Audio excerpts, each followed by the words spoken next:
તસ્કરો હવે મંદિરને પણ નથી છોડી રહ્યા। રાજકોટ અને મહેસાણામાં દાનપેટી અને ચાંદીના છત્તરની ચોરીથી ભક્તોમાં રોષ। મંદિરમાં આવતા દરેક વ્યક્તિ ભક્ત નથી હોતા। ઘણીવાર દર્શનાર્થીઓનો આંચળો ઓઢીને મંદિરમાં તસ્કરો ચોરીને અંજામ આપતા હોય છે। રાજકોટના જેતપુરમાં નવરાત્રી દરમિયાન થોડા દિવસે જ આવી ઘટના બનતા લોકોમાં ઉગ્ર રોષની લાગણી વ્યાપી છે, જે સમગ્ર ચોરીની ઘટના સીસીટીવીમાં પણ કેદ થઈ હતી। જેમાં આપ જોઈ શકો છો કે જેતપુરના ઉમરાળી ત્રાકુડા વચ્ચે આવેલ ખોડિયાર મંદિરને તસ્કરોએ ટાર્ગેટ કર્યું। તમે જાણીને ચોંકી જશો કે આ તસ્કરો એટલી હદે ભેજાબાજ હતા કે બંને તસ્કરો બપોરના 4:30 વાગ્યાના સમયે મંદિરમાં સામાન્ય માય ભક્તની જેમ માં ખોડિયારના દર્શન કરવા આવ્યા હોય તેવો ઢોંગ કર્યો અને ઢોંગમાં તેઓએ મંદિરની રેકી કરીને ચોરી કરી હતી અને કયા સમયે કરવી તેનો રોડમેપ તૈયાર કરી લીધો હતો।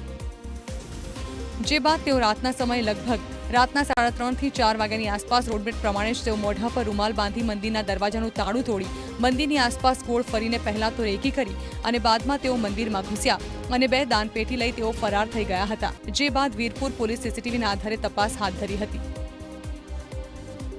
સતત તસ્કરો હવે મંદિરને નિશાન બનાવી રહ્યા છે તેનો બીજો પુરાવો બંને દ્રશ્યોમાં આપ જોઈ શકો છો।